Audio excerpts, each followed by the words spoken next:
transition baskets. It's just a wear on you and get to your legs. And I think that also happened the past two games. With Michigan, the ball pressure and us constantly running. It's not always just for that one pass, a layup, one pass, another pass, three ball. It's just, man, you got to have that conscious answer to keep emphasizing running back, running back, running back. And that wears on you, and we practice like that. So it's not always just for transition baskets, it's to weigh on you. And I think it happened again as well in the second half of this game.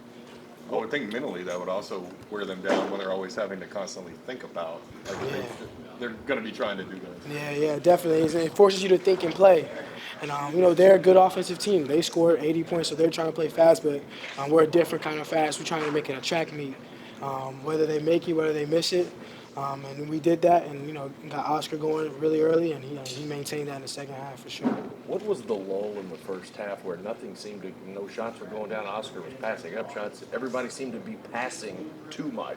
Is that I think that's just part of having an unselfish team. I think that's when Coach kind of pulled them to the side. Like, yo, you're there, just score the ball. When you have an unselfish team who's playing for each other, sometimes that might happen. And you think it's a good thing rather that, because you can fix, pass it too much, then a guy just every time he gets it, he's shooting it. But we realized that, we got some movement going.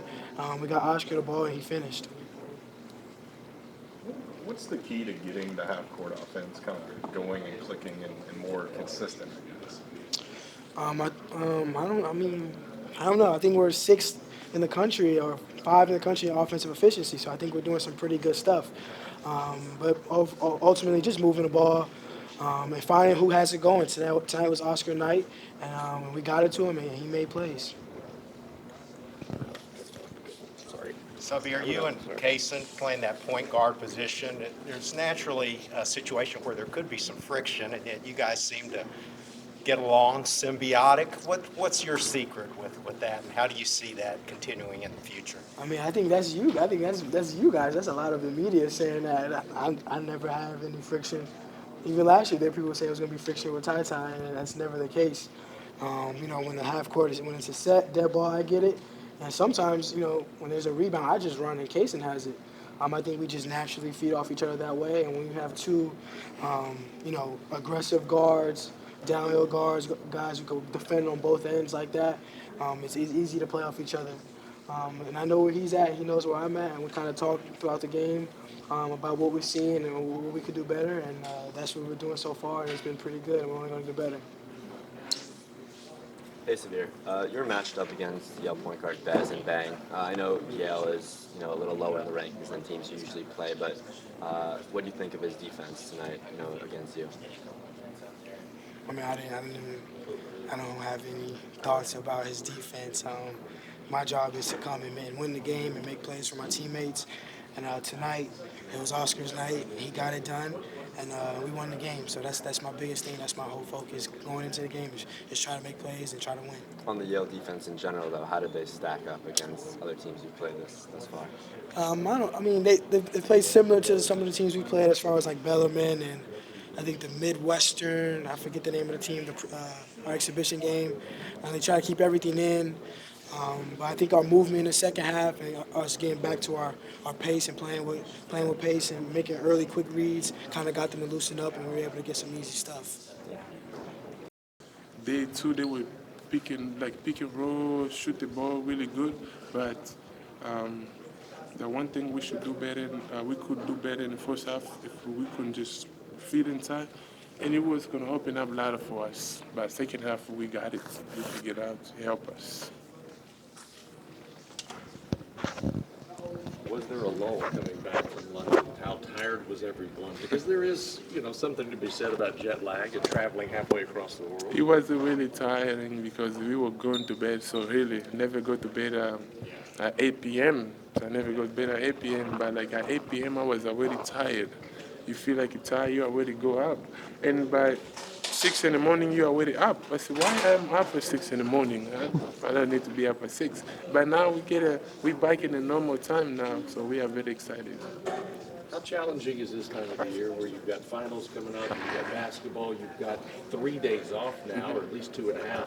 Right. How challenging is to mix in the London trip, finals, this, and everything in between? There's a couple challenges. I've done it before. but like you just gotta stay focused. Make sure you get the schoolwork done, study for exam, and then finish up all this paper, and stay locked in. Get in the gym, work. So I think for me, because I've been in college, this is my 4th year. I think I got experience. I'm good.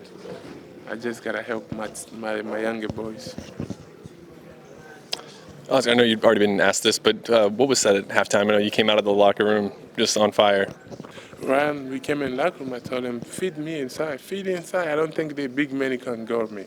And we actually came back. A coach just ran some plays, threw me the ball. Coach he said, stop looking for passing. Finish, finish. And actually, when I get the ball, and I just finish all the time. And after they figured out they couldn't guard me, they trying to double me, I kick it outside. Sometimes I was going to double team. I would just go pump fake the jumper, go up and one. That was the plan for second half to feed inside. And he really helped with that team. How proud are you of having the belt again? Another week. We talked to you a couple of weeks ago and you had the belt. But Yes. that's a sense of pride, is it not? I'm just happy. I'm not very proud because I'm just happy. But that really make it, most of my teammates too trying to work harder, trying to get it for me. That is pushing people to do great, to work harder. I need it next time too. So I'm just happy to have it. I'm not really proud for what I do because I know I just thank God because I don't do my own strength. I do God. Spend it by the way, I spent the 4 hours yesterday and pray. I was just praying, God, tomorrow help us to win. I pray for my teammate. I pray for everybody. And I woke up this morning.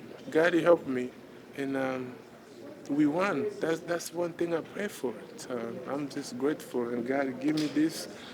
I just gotta be humble and thank God. It's not proud, but I'm happy. Have you always been humble and happy to be where you're at? I was like this. My dad teach me how to be humble. He said, if you really want a God to bless you, you have to be humble and you have to be grateful for everything in your life. So I feel like I'm just grateful for this one. I'm grateful. I'll go in my room, spend it like 2 hours, 3 hours. Thank God for this belt today. Thank God for helping us to win. Thank God for everything He's doing for us. Many people think it's our own talent and our strength, but no. For me, I give all credit to God because it's God who's doing everything for me. Without God, I don't know where I could be today.